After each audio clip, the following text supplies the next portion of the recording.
Olá, pessoal, sejam muito bem-vindas, bem-vindos a mais uma edição do nosso podcast chamado Traçando Vários Planos. É um podcast que discute fenômenos contemporâneos a partir de olhares plurais do campo da psicologia, em especial da psicologia social e também das suas interfaces com a psicologia política. Eu me chamo João Paulo Barros, sou professor do Departamento de Psicologia da Universidade Federal do Ceará e também do Programa de Pós-Graduação em Psicologia da UFC. Lá na UFC eu coordeno o Vieses, que é o Grupo de Pesquisas e Intervenções sobre Violência, Exclusão Social e Subjetivação, e tem desenvolvido algumas atividades de difusão e de problematização do campo da psicologia nas interfaces com os temas das desigualdades sociais, da violência, e dentre as atividades que a gente tem desenvolvido está este podcast, Traçando Vários Planos, além de um outro podcast chamado Presentemente. Nessa edição do nosso podcast, a gente vai falar de um assunto muito instigante, né, e muito atual, que é a questão dos extremismos olhados sob o enfoque da psicologia social e da psicologia política. Para isso, a gente tem a honra de contar com a participação nesta edição do professor Domênico Hu. O Domênico, ele é professor de graduação e pós-graduação em psicologia da Universidade Federal de Goiás, é graduado em psicologia pela USP, também tem mestrado e doutorado em psicologia social pela USP, e tem uma discussão muito interessante em temáticas como psicologia política, esquizoanálise, esquizodrama, análise institucional, psicanálise de grupo, além de uma série de outras atividades acadêmicas no campo da psicologia política. Então, eu queria enormemente agradecer, Domênico, pela tua disponibilidade de trocar essa ideia conosco, né? Eu tenho certeza que quem vai nos ouvir, seja estudante de psicologia ou não, vai aprender muito com o que você vai trazer aqui para o nosso bate-papo.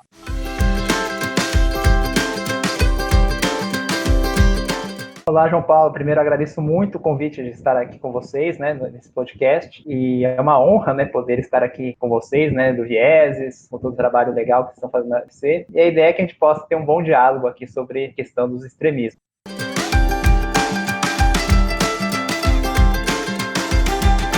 Então, Domênico, para a gente começar, eu queria te perguntar assim, qual é a leitura que você tem feito sobre esse fenômeno dos extremismos na atualidade, né? A gente tem visto o crescimento, não só no Brasil, mas em outras partes do mundo, de grupos reacionários, de grupos com forte perspectiva autoritária, né? E isso não se resume ao campo político eleitoral, mas também em diversos outros espaços e processos da nossa vida social e também um forte efeito nas nossas próprias subjetividades, né? Então, tendo em vista isso, qual é a leitura que você tem feito desse fenômeno e como você acha que a psicologia pode complexificar a leitura desses processos, né, dos extremismos na atualidade? Bom, os extremismos, né, é um fenômeno muito contemporâneo, parece que é recente, né, parece que vem dos últimos 10, 15 anos, mas é interessante que na literatura da ciência política, principalmente, se coloca, sempre há uma emergência dos extremismos. Então, numa revisão bibliográfica, pelo menos desde a década de 70, a gente encontra a literatura falando do surgimento dos extremismos, emergência dos extremismos, dos autoritarismos, né, inclusive, mas assim, sempre como se fosse algo novo, isso que é interessante. Então, por exemplo, no livro Psicologia Política do José Manuel Sabucedo, que é de 94, ele também coloca assim, a emergência dos extremismos e aí vai, né? Então, não vem só em 2016, não vem só com a vitória do Bolsonaro, e para a gente da psicologia, creio que é muito importante sairmos, né, de uma análise apenas intrapsíquica, né, uma análise apenas focada no sujeito, focada nos processos cognitivos e sempre articular com uma leitura do contexto social. Então, a gente não pode pensar os extremismos sem o contexto social, porque, obviamente, a gente que é da psicologia social, sabemos que os acontecimentos sociais, a política, a economia acabam interferindo e modulando o comportamento do indivíduo e dos coletivos. Às vezes a psicologia tradicional, mesmo a psicologia clínica, conhece, né, ela compreende que os acontecimentos externos influenciam o indivíduo, mas muitas vezes ignoram, né, preferem só trabalhar, por exemplo, com o sujeito do inconsciente, efeitos intrapsíquicos e etc. Né? Mas por que é interessante essa questão dos anos 70 e da atualidade também? Porque anos 70 foi o grande crescimento efeito do neoliberalismo, né? A implantação, o êxito do neoliberalismo, que acaba trazendo todo um processo de crise social, de esgarçamento, no qual vai gerar alguns tipos de condutas, né, nas quais falaremos dos extremismos daqui a pouco. Na literatura também é muito comum essa questão dos extremismos na década de 90. Teve uma aceleração do neoliberalismo e, obviamente, né, na literatura atual, isso surge mais porque houve a crise de 2007 e 2008, né, da bolha imobiliária, e que está intensificando essa precarização, pauperização do mundo, né? Então, por isso que o extremismo está articulado, sim, ao capitalismo, né? Isso a gente pode discutir mais profundamente, e não é algo só do Brasil, né? Não é algo apenas que está exemplificado pela vitória do Bolsonaro, ou um discurso de extrema-direita, ou um discurso fundamentalista e negacionista, mas, de certa forma, é um pouco o espírito da época do mundo, porque a gente vê expressões do extremismo, seja político ou extremismo dos hábitos em muitos países. A vitória do Trump nos Estados Unidos. O Trump perdeu agora, mas a gente tem que... Ele perdeu em muitos estados, né, em muitas unidades de federação. Ele perdeu muitos votos dos delegados, mas em votos totais ele teve os votos quase igual ao do Biden. Então, não houve uma derrocada assim nos Estados Unidos, mas ele perdeu, né? Mas a gente vê um monte de adesões, né, a condutas extremistas, principalmente relacionadas à extrema-direita, como na Polônia, na Hungria, no Reino Unido, né, a questão do Brexit, a saída da Grã-Bretanha da União Europeia, a violência e a polarização. Então, assim, os extremismos vão acabar estando relacionados à polarização, né? Então, a gente viu a violência, os conflitos de forma muito agravada, né, na Venezuela, na Colômbia, na Nicarágua, sem falar ainda, né, dos extremismos religiosos.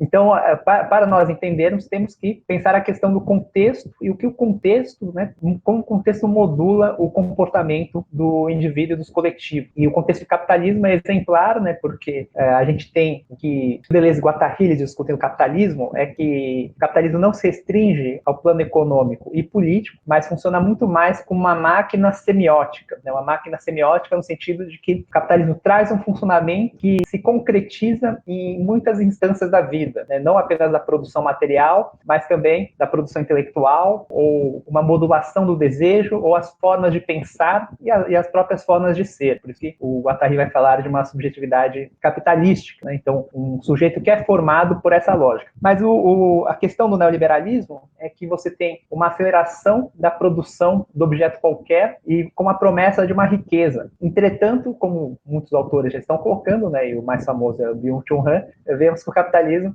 ele não concretiza essa riqueza prometida. Então, trabalhamos, nos matamos e acabamos produzindo muito mais sujeitos cansados, esgotados. Então, é o nome do livro do Han, que é A Sociedade do Cansaço. E já o Lazzarato coloca que o capitalismo produz ainda mais uma subjetividade da dívida, né? Então, nós somos sujeitos da dívida, não só do financiamento da casa própria, mas uma dívida subjetiva, né? Sempre estamos devendo algo, né? Sempre em falta de algo, que é pura expressão disso. E a gente sabe que o capitalismo, com esse seu processo de aceleração da produção do objeto qualquer, traz um esgarçamento do laço social, traz uma descodificação dos valores, das tradições sociais, nos quais nos joga numa espécie de desamparo, né? Então, qual que é o resultado disso? Estamos cansados, esgotados, não estamos ricos nem felizes e as crenças e valores que tínhamos foram descodificadas. Então não temos nada, né?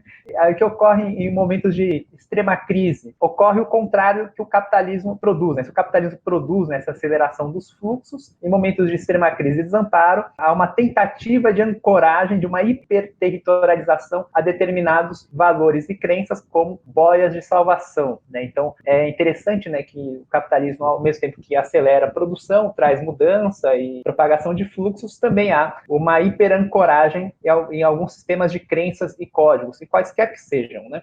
Ou seja, né, aí o neopentecostalismo, né, acabou sendo uma oferta social e religiosa para as pessoas no desamparo, por isso que cresceu tanto, né, nessas últimas décadas. O extremismo da direita política acabou sendo uma oferta que trouxe essa continência ao desamparo e ao mal-estar. E o que é interessante disso, né, então, as pessoas que aderem aderem a essas crenças, esses códigos, passam a ter condutas e práticas extremistas nas quais acabam negando qualquer outro tipo de prática, qualquer outro tipo de discurso, porque a gente poderia pensar, de certa forma, né, que os extremismos podem ser definidos como um tipo de conduta, uma forma de ser rígida, polarizada e extrema. É um posicionamento categórico que não aceita diálogos ou discursos diferentes aos seus, né, ou mesmo reformulações ao próprio discurso. Então, não se aceita nenhum posicionamento, opinião, ideologia diferente do seu. Mas, falando um pouco nisso, né, o capitalismo traz uma crise. Aí as pessoas são lançadas ao desamparo, à insegurança e aderem a crenças e códigos de forma extrema. Só que isso não quer dizer que a conduta é extremista, que o extremismo é ideológico. Não é porque eu votei no Bolsonaro, só para falar, não votei nele, né, mas caso eu tivesse votado nele, não é por isso que eu sou um extremista. Ou seja,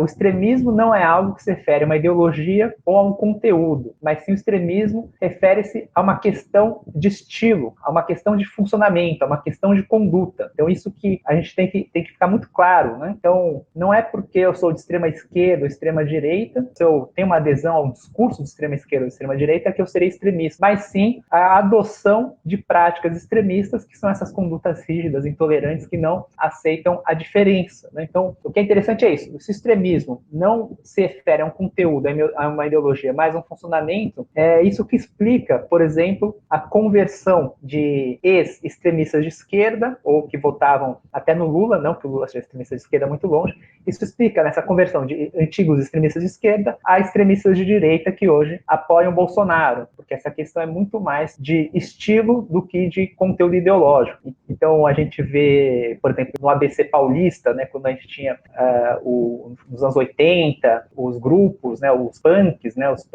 lá do ABC, que tinham toda aquela questão da cena do rock, né, do punk rock. Punks, eles têm uma ideologia anarquista, né, mais de esquerda, autogestionária, mas também a gente tinha um trânsito muito grande de punks que se tornavam skinheads, né, os carecas do subúrbio, que são os neonazistas, né, porque ambos adotavam condutas extremistas em que os códigos acabam mudando. Então, isso, o que mais nos importa nesse fenômeno é não pensar apenas o conteúdo ideológico que está por trás, mas o tipo de maquinação, o tipo de funcionamento, ou então o tipo de circuito desejante que está conectado ali, que nos leva a um determinado tipo de conduta.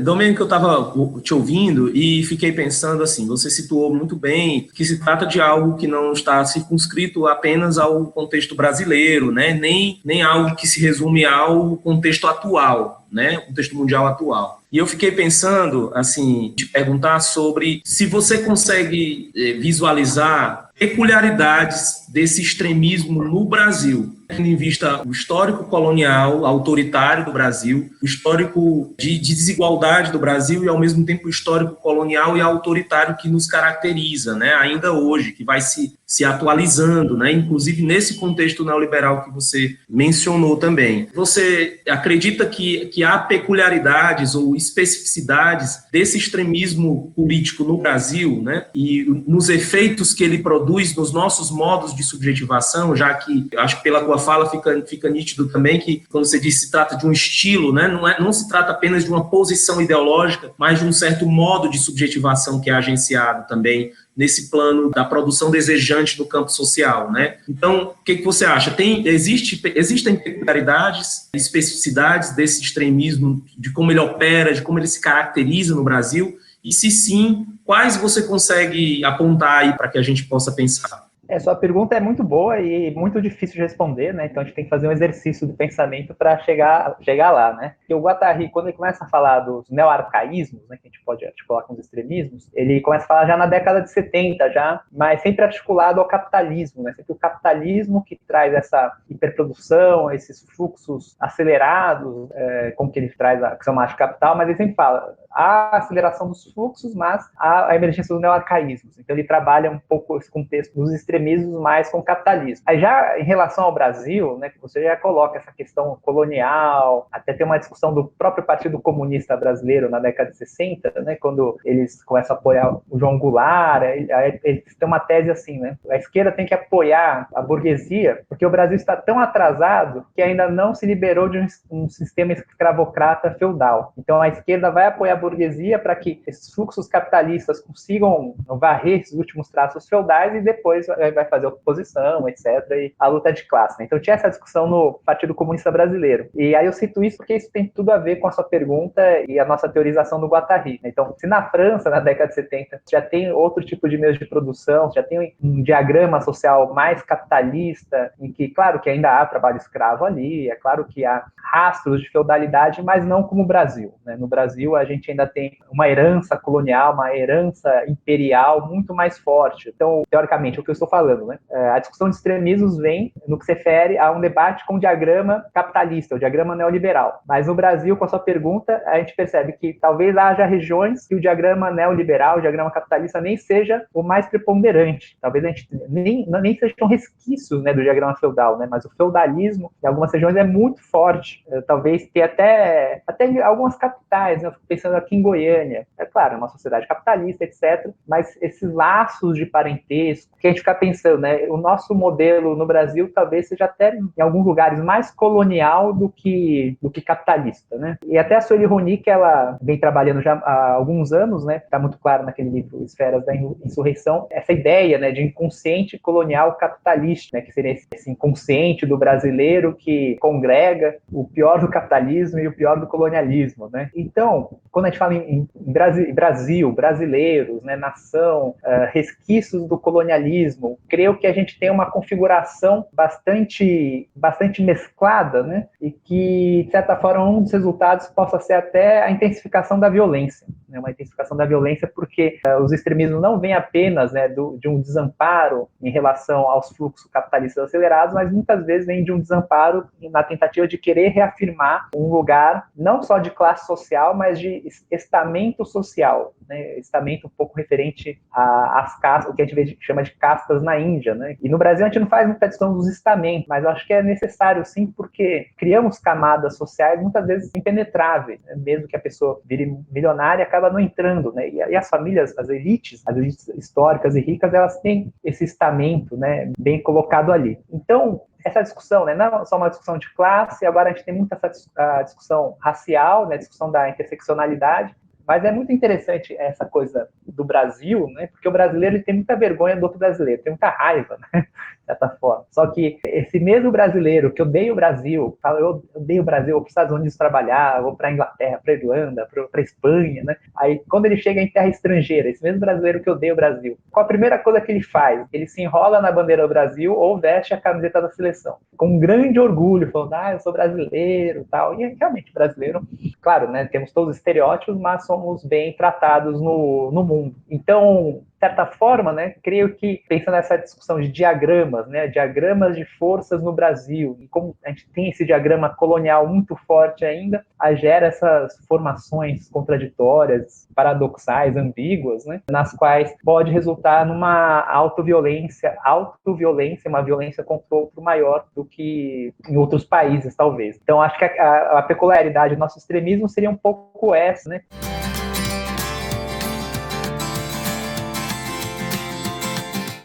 O que essa herança colonial fala da gente. E é claro, eu sou natural de São Paulo. São Paulo é uma cidade com muitos habitantes e é a cidade mais capitalista do Brasil, a cidade mais neoliberal, né? Então, a classe média é mais desterritorializada nesse sentido. Mas aí, viajando mesmo em São Paulo, no interior, né? Já para o interior, já começa a ter essa questão dos sobrenomes de família, tudo que já traz esse diagrama mais feudal. Então, isso que a gente traz um pouco desses microfascismos, né? Porque os microfascismos para o Guattari está um pouco relacionado, né, a esse ódio molecular que é propagado no âmbito social, mas não só o ódio à diferença, no seu extremo pode ser até o ódio a si próprio. Aí o que o Deleuze, apoiado no Nietzsche, vai falar dessas forças, né, reativas, as forças do ressentimento, mas as forças do ressentimento, há um momento que elas são internalizadas com má consciência, e essa má consciência muitas vezes é uma linha de fuga auto-abolicionista, uma linha de fuga suicida, porque eu acho que é um pouco da nossa peculiaridade extremista que tem isso, né, não só o ódio ao outro, como o ódio a nós mesmos. E quando a gente fala em extremismo, né, não são só os outros, somos todos nós. Mas, obviamente, assim, eu só rascunhei um pouco isso que você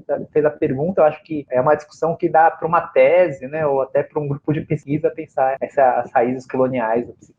Domênico, eu fiquei te ouvindo falando dessas peculiaridades e me lembrei da questão do bolsonarismo, né? O que se tem sido chamado de bolsonarismo. Você considera que isso que tem sido chamado de bolsonarismo, pela ascensão do Bolsonaro e a adesão em torno dessa figura, né, assim, você acha que isso, de certa maneira, é um emblema dessas peculiaridades do extremismo no Brasil? Como é que você enxerga esse fenômeno aí político e psicossocial, a ascensão bolsonarista nos últimos anos, né? Tendo em vista que eu mesmo, eu estava em 2016 conversando com colegas e pouca gente perspectivava, não, Bolsonaro não tem a menor chance, né? Assim, Bolsonaro não tem a menor chance. Quem dissesse que, olha, acho que é preciso tomar cuidado, essa pouca popularidade dele não quer dizer que ele não tenha chances, porque dependendo da correlação aí de como estiver o contexto, aí nós tivemos aquele 2013, 2016, né? 2018 culminando nesse processo de ascensão reacionária, e aí nós temos esse fenômeno, né, de mitificação dessa figura e ao mesmo não só concentrada no indivíduo, né? Acho que o bolsonarismo diz de um coletivo ali que se constitui, de um plano de forças coletivo que se constitui. Você considera que essa perspectiva do bolsonarismo ela seria uma espécie de emblema desses extremismos no Brasil, né? E como é que você vê esse fenômeno? Eu acho que você faz uma boa associação, sim, né? O bolsonarismo com a expressão da peculiaridade do extremismo brasileiro. Porque o que é o bolsonarismo? É muito difícil definir o que é o bolsonarismo, porque não há uma ideologia, não é como o fascismo do Mussolini, nem o nazismo alemão, e nem o extremismo de direita da Frente Nacional Francesa. Quando, antes da eleição, né, eu fiz um capítulo analisando o discurso do Bolsonaro, analisando as propostas para o governo. Foi fácil, né? Porque quase não tinha propostas para o governo. Porque 1 ou 2 projetos de lei aprovados, né? Tem conteúdo quase nenhum, né? Muitas frases de efeito, mas você não tem uma proposta ideológica. Então, o bolsonarismo, ele acaba sendo, de certa forma, né, encarnado no discurso e na prática do homem forte, né, do homem que vai resolver os problemas, e que criou essa subjetividade, né, que a gente chama do cidadão de bem, né, que seria aquela pessoa tosca, né, supostamente conservadora, mas não é conservadora, né, isso tem que colocar, mas é que é um grande balaio de gatos, né, muita gente pode ser bolsonarista, desde esse cidadão do bem, né, que é o tiozão do pavê, né, que as pessoas criticam, etc., mas também é o jovem da periferia, né, isso a gente tem que pensar que, isso eu fiquei assustado quando eu vi o estudo agora eu não sei se é socióloga ou cientista política, a Esther Solano, que investiga no extremismo de direita, ela colocou que o Bolsonaro é o herói dos adolescentes na periferia, aí eu tenho que ver quais estados, isso se mantém, né, com a pandemia também, mas muitos brincavam, né, para esse discurso forte. Então, aí já é um outro tipo de bolsonarismo. E a gente tem o bolsonarismo evangélico, neopentecostal. Também tem um outro tipo de adesão. A gente fala, não, o Bolsonaro é um bom homem, é um Messias, o problema são os filhos dele. Então, acho que assim, o bolsonarismo ele pode encarnar essa peculiaridade porque é como se fosse um significante vazio, né, a prática do homem forte que vai resolver as coisas por si só, né? E aí, nesse caso também, como estratégia eleitoral, o extremismo do momento, ele foi muito aproveitado com uma estratégia populista eleitoral que o Bolsonaro utiliza até hoje, né? Então, algo que na psicologia a gente não discute muito, né, que é a questão do populismo. Já nossos amigos europeus trabalham demais com o populismo, né? Só que o nosso populismo não é o populismo que a gente colocava o Lula, o João Goulart, que seria aquele político popular, aquele político que fazia as vontades do povo. O populismo é muito mais uma forma de governo, né, uma forma retórica de governo, na qual nossos principais teóricos colocam que o populismo ele cinde a sociedade em dois, em que há o povo contra as elites, né? Então há uma sociedade em dois, que é o povo contra as elites. O político populista diz representar o povo contra a elite, porque a elite ela não consegue resolver a crise social. Então esse político populista, que pode ser tanto de esquerda como de direita, né? Ele, falando pelo povo, ele ataca as elites e promete a mudança. Então o Bolsonaro colocava sempre isso, né? As elites, a elite que está acabando com a família brasileira, e a elite era esquerda, né? Era não só a velha política, né? A velha política, eu estou contra a velha política. E eram todos, né? Era o PT, o PSDB, né? Então até eles falaram, a gente via 30 anos de comunismo, assim, umas coisas absurdas, totalmente descoladas da realidade, mas que tinha esse efeito persuasivo. Eu sou contra a velha política, eu sou a favor da nova política, por mais que a gente não saiba que seja nova política, né? Então o discurso populista promete uma mudança, mas é uma mudança que nunca vai ser efetivada, e funciona muito bem em períodos de extremismo. Mas o que é interessante, que eu também escrevi nesse capítulo, é que o Bolsonaro, assim, enquanto estratégia retórica populista, não inventou nada, né? Tudo já estava ali já nos manuais de comportamento político, de psicologia política, década de 80, década de 90, então sem tirar nem pôr, ele se colocou ali como o líder populista, jogando muito bem com a cisão da sociedade. No discurso populista tem que ter o inimigo, e na época os inimigos eram esquerdas, feministas, as minorias sociais, né? Como agora, né, os inimigos são a China, depois até os governadores se tornaram os inimigos dele, né? E colou, né?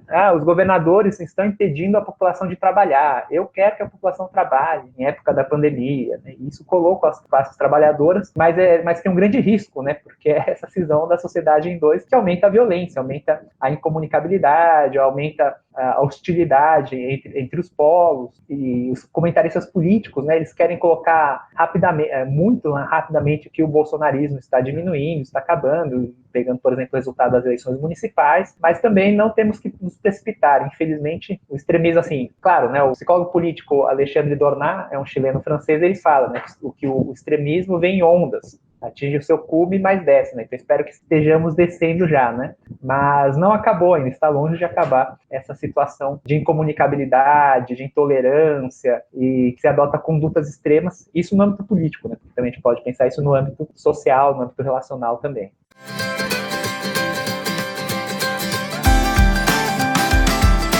Domênico, para a gente encerrar, né, a parte final aqui do nosso podcast, a gente propôs nesse terceiro e último bloco, né, o primeiro a gente falou mais do âmbito geral sobre como é que se caracterizaria, no que consistiria esse extremismo, situando ele na sua relação com o capitalismo, no contexto mundial, situando ele também no campo da produção das subjetividades. No segundo bloco, a gente começou um pouco mais sobre essa questão das peculiaridades desse extremismo no contexto brasileiro, passando pela reflexão sobre o bolsonarismo. E nesse terceiro bloco, eu pensei de te propor um papo sobre que leitura você faz sobre essa questão do extremismo no contexto da pandemia, né? Assim, como é que isso se expressou nesse contexto de pandemia, especificamente no contexto brasileiro, né? Quando ouvindo você falar, eu me lembrei muito agora, por exemplo, da questão das reações frente à morte, né? Com chacota, né? Com gracejo em torno da morte, ora uma certa indiferença frente à morte, né? Ora uma certa adesão subjetiva à naturalização mesmo dessa morte e até um gozo diante dessa morte, né? E jogando a economia não pode parar, esse negócio de pandemia não existe, então é exagero o que se está tentando fazer.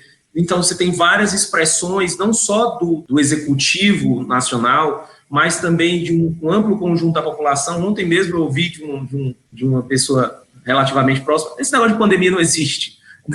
Assim, estão exagerando, né? Enfim, aí eu já ouvi em outros momentos, a violência mata mais do que a pandemia, né? Sendo que, na verdade, no Brasil a gente já achava um absurdo nós termos 60 mil mortos por crimes violentos letais intencionais por ano, 63 mil mortos, nós estamos chegando aí a 180 mil mortos por problemas relacionados ao Covid, e isso tende a crescer ainda muito mais, né? Assim, até que uma política de imunização se estabeleça, se torne eficaz e efetivamente debele essa questão dos contágios. E aí, em relação à vacina, também surgem muitas coisas nesse sentido, né? Uma espécie de extremismo também em relação à própria imunização, né, da população. A vacina foi muito rápida, essa vacina, né? Será mesmo que ela funciona, né?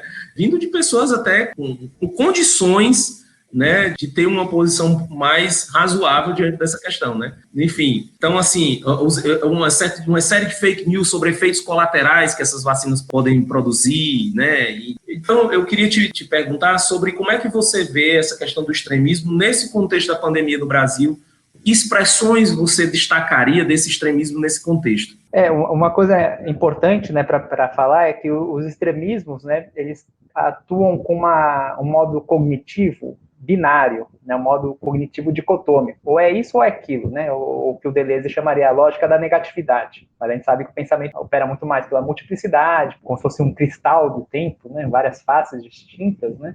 As coisas são complexas em si, mas o extremismo leva a uma precarização intelectual que é X ou não X, né, é dicotômico. E os afetos também são mais rudimentares também, são mais intensos no mau sentido. Então, ira, raiva, né, são afetos que estão circulando por aí. E, obviamente, como eu já estava colocando, também tem essa questão da organização entre o intragrupo e o exogrupo, né? Sempre é um grupo contra o outro, o populismo acaba gestionando bem, né? Então, assim, o nosso presidente tem todo um discurso, né, de negação dos riscos da pandemia, e uma das hipóteses é que ele quer fazer com que a máquina capitalista não pare de funcionar, né? Então, até uma das questões que a gente coloca é isso. Uma das coisas que a pandemia nos ensinou é que hoje todos somos homo sacer, no sentido que o Agamben traz, né? Hoje todos somos homens matáveis, homens que não estão protegidos nem pela legislação divina e nem pela humana, né? Porque o que importa é fazer com que as engrenagens do capital continuem a circular. E é o que o Bolsonaro mostrou de forma muito clara. E é claro que hoje, né, ele tem aquelas frases de efeito da vacina,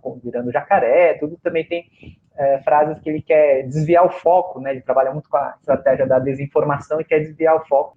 E, então, uma coisa, então, o extremismo está a serviço, sim, do capital. Isso está de forma generalizada, né? E o isolamento social também é um terreno fértil para o surgimento de mais condutas extremistas. Porque, claro, na nossa conversa, eu estou falando mais no âmbito macropolítico, porque é aquilo que nos aflige, né? A gente nunca achou que a democracia eleger tal presidente, mas todos nós, né, estamos atuando dessa forma extremista, né, que de certa forma é com um pensamento dogmático. Então não é só quem é da extrema-direita que é extremista ou fundamentalista neopentecostal, né? Às vezes o maior extremista religioso é o que se diz ateu, né? Aquele que faz do ateísmo uma grande religião e no qual, né, esse pensamento dogmático impede que dialogue com outras pessoas. A pessoa assim, aquele lá é católico, então não vou querer conversar com ele, porque eu sou ateu, ele é alienado, né? Então, a gente vê como algumas etiquetas acabam afastando, acaba sendo um critério para afastar as outras, para não entrar em contato com as outras, né?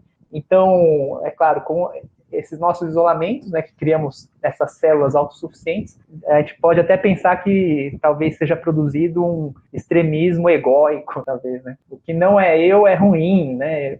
Até a questão, né? O que vai ser do mundo, né, depois do isolamento, porque a tecnologia, né, permitiu com que fôssemos autossuficientes. É claro que com grau de sofrimento, tudo, mas e as pessoas que não vão querer mais, né, se relacionar com as outras, que talvez possa ter havido uma grande fratura social, né? Então, assim, estou colocando, né, uma certa drogadição do eu como um extremismo, mas não só uma drogadição do eu como extremismo, como a gente pode pensar em vários tipos, né, de condutas extremistas que temos no cotidiano, né? Então, quando a gente fala do extremismo, creio que o importante é não apenas criticar o fora, mas também fazer uma espécie de autoanálise em que a gente consiga traçar condutas extremistas, estamos atualizando e como a gente pode raspá-las, né? Como a gente pode criar condutas mais amplas, mais flexíveis, e que o cenário atual, tanto político, né, nos leva a essa questão de um extremismo a favor do capitalismo, como o cenário social também, né?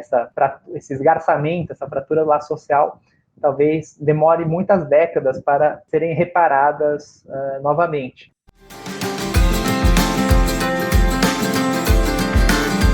O desafio para a gente que está na universidade, e o desafio para nós, psicólogos, né, é a gente não cair nos extremismos identitários também, né? Como a gente sabe que hoje, né, os inimigos estão claros, os desafios estão claros, a gente tem que adotar, né, políticas da multiplicidade, práticas multitudinárias para conseguir, se unindo, né, se agenciando para conseguir criar novos possíveis. Mas em tempos de desamparo, de incerteza, de insegurança, é muito fácil cair nesses extremismos identitários, né? Ou seja, viver nas bolhas. Então, é algo que a gente tem que tomar muito cuidado e conseguir conciliar, né, tanto novas práticas, novas lutas com a heterogeneidade, né? Isso, inclusive, a questão da heterogeneidade é uma lição muito cara, né, da reforma psiquiátrica, da luta antimanicomial, né? Todos esses profissionais de saúde, pensadores na saúde, sempre defendiam a questão da heterogeneidade como um dos aspectos, né, como uma das ferramentas de cura, né? Então, na Argentina tinha o Pichon Rivière, na França, todos lá, né, o Tosquelles, o Jean-Henri, o Guattari, né? Então, o Franco Basaglia na Itália. Então, o primeiro ponto é essa questão, não nos apaixonarmos pelos identitarismos. E eu falo, isso é importante na psicologia porque eu vejo muitas práticas na psicologia clínica, como estamos muito enfraquecidos, muito desamparados, a de certa forma um super reforço no eu, um super reforço no ego, né? Até eu brinco com o neologismo, né? Há uma egotização, né? Uma certa erotização do ego, e isso vai no mesmo caminho dos extremismos que estamos criticando, né? Então, a questão do processo psicoterápico não é um fortalecimento do ego, um fortalecimento do indivíduo que acaba se achando superior aos outros, mas eu acho que vai muito na pegada do Emicida mesmo, né? Do amar o elo, né? Amar as ligações, amar as conexões. Então, acho que a gente tem que tomar muito cuidado na psicologia, porque muitas vezes esse recentramento no eu parece dar efeitos positivos, mas é o contrário, né? Acaba favorecendo esse extremismo individualista, né? E os identitarismos. Então, a grande questão civilizatória agora é essa, né? Como a gente consegue combater esse período de extremismos, conseguindo criar mais laços coletivos, né? E mais comunitarismo, e não essa sociedade imunitária que estamos vivendo, né? Essa sociedade imunitária que está matando todo mundo, né? Seja os improdutivos e sejam aquela mão de obra barata, né? Que deve morrer para as engrenagens do capital continuar operando tal como o nosso presidente defende. Mas então é isso, João Paulo. Eu agradeço a participação aqui.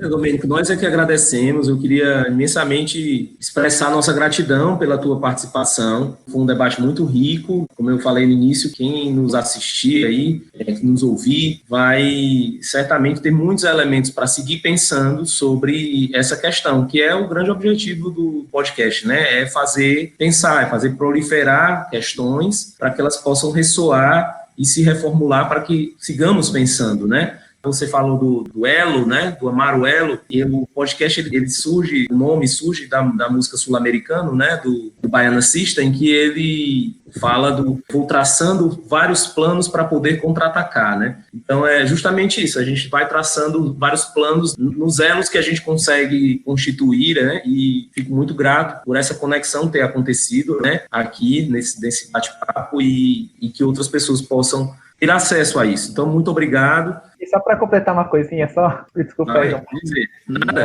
Eu acho que nisso, né, que você está falando de traçar os nossos planos, o que a gente fez nesse diálogo foi mais uma cartografia, né, do que estamos vivendo dos extremismos. Mas o que espera-se, né, quem esteja escutando, tudo isso possa inspirar para que possamos criar novos dispositivos que possam combater ou diminuir, né, reelaborar essas posições dos extremistas, porque, obviamente, temos acesso, né, a teorias, né, análises, mas nós, como psicólogos ou agentes de outras áreas, consigamos nos inspirar para criar dispositivos de intervenção, dispositivos clínicos que consigam mitigar os extremismos, inclusive os identitarismos e as egotizações, né? Inclusive, o meu novo projeto de pesquisa, né, isso que a gente estava conversando antes, NPQ, chama-se Clínicas do Fascismo, e a ideia é conseguir trabalhar os autoritarismos, essas relações de poder e ver o quanto que o esquizodrama pode ser eficaz, né? É claro que a gente tem um certo problema que, geralmente, quem vai nessas clínicas é gente que já está afim, né, de flexibilizar, a gente menos autoritária, aí muitas vezes o autoritário mesmo em si, o extremista, né, não aparece.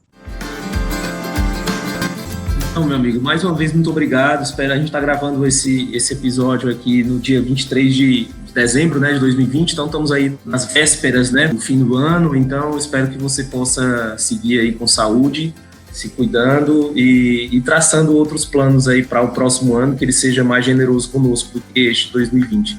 Um grande abraço para você e para você que nos escuta, né, até aqui. Espero que você possa seguir acompanhando os outros episódios do podcast. Um grande abraço para você.